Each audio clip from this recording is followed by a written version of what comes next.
these different like Boy George and the Sex Pistols and so on were now some of the brands that he had brought up. And so one day he goes to his partners and says that he wants to start an airline, and he wants to basically fly between London and New York, and that he thinks it's a great market to go into. So his partners were quite floored. They said, "Look, we're doing very well in the music business. We know nothing about the airline business. You need a jumbo jet to get into the airline business, and that jumbo jet costs about 200 million. We don't have 200 million, and we don't know anything about the business." So he says, "Well, someone sent me this business plan." And Branson was smart. He said that if an executive in the music business gets a business plan to start an airline flying between London and New York, that this business plan has gone to 300 other places before that and got turned down at every place that knew anything about the business. But he was intrigued by the plan, and he tried calling British Airways over the weekend to try to book some flights just to see what the customer service was like, and he couldn't get through. So he said, well, either there's so much business that there's enough there for a second player to come in, or they're so bad that a second player can come in and do a better job. Either way, there's room for that. And then his partners told him that, yeah, that's all fine, Richard, but we don't have the money, we don't have the jet, we don't have a jumbo jet. How are we going to do this? And so what he did is he called 206-555-1212, which is the operator in Seattle, to get the number for Boeing. And they gave him the Boeing main phone number. And he called Boeing, and he said he wanted to speak to someone who leases jumbo jets. And they repeatedly hang up on him. And finally he got to some guy who would actually speak to him, and he said, look, we typically have one or two customers in each country. We know who they are. You're not one of the people we talk to in England. Goodbye. So he said, no, listen, before you hang up, do you have an old used jumbo that you'd lease to one of these customers if they came to you? He said, well, you're not one of them, but yeah, if they came to us, we actually do have an old jumbo lying around. He said, oh, well, if these people came to you, what would it cost to lease the jumbo? And so the guy mentioned, the pricing and such. He said, would you do a short-term lease? Because the jumbo was just sitting there. He said, yeah, we'd be flexible with our customers. So he convinced Boeing to lease him that jumbo because it was just sitting there.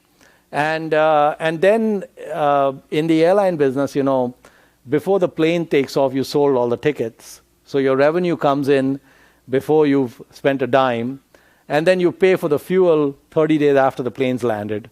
So it's a negative cash flow business in the sense that you don't need even working capital. And so he went about advertising and got the staff hired and got everything going and got this airline off the ground. And if you think about it, if someone can start a business in a tightly regulated industry like aviation, with very high capex needs, like needing these jumbos, with no capital, then you can pretty much say you can do that in any business, right? And if you think about the way Branson set it up, he had no downside, because what would happen if the thing didn't work? Well, he just returned the airplane, and it'd be a few $1,000s in terms of tens of thousands or whatever. And his music business at that time was producing about $3 or $4 million a year in cash flows. So they had more than enough money to kind of take care of any eventualities. And that's the nature of Dhandho, is that you're making these asymmetric bets. And one of the reasons why I think Google is such a fascinating and incredible place, because I don't think Sergey or Larry ever thought about it in these terms, but Google is the ultimate Dhandho business. And the reason it's the ultimate Dhandho business is if you look at, like, for example, your self-driving cars. So the self-driving cars, the real capex on that would come when you need to build large-scale factories to produce, millions of cars.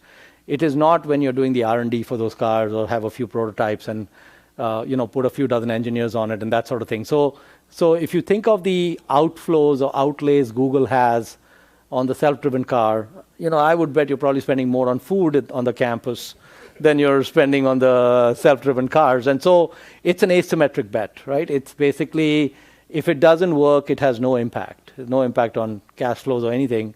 And if it does work, it's game-changing. Same thing with Android. A few years back, Android was a project like the self-driven car is, and it moved from being one of those, outlier, out there projects to very much central and cash flow. And then even when you look at your balloons with the internet access or all the different other projects that you guys are working on it, basically each one of those has the potential to be a game changer in terms of kind of where the world ends up.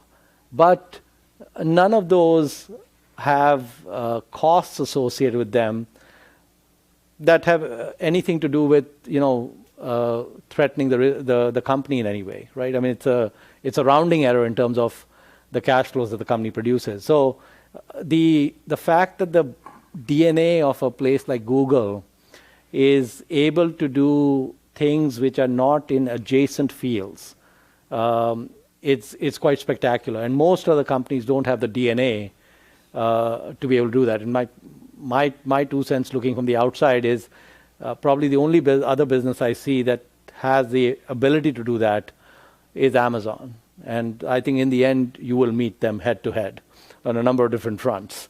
So that's why it's just a great place to be.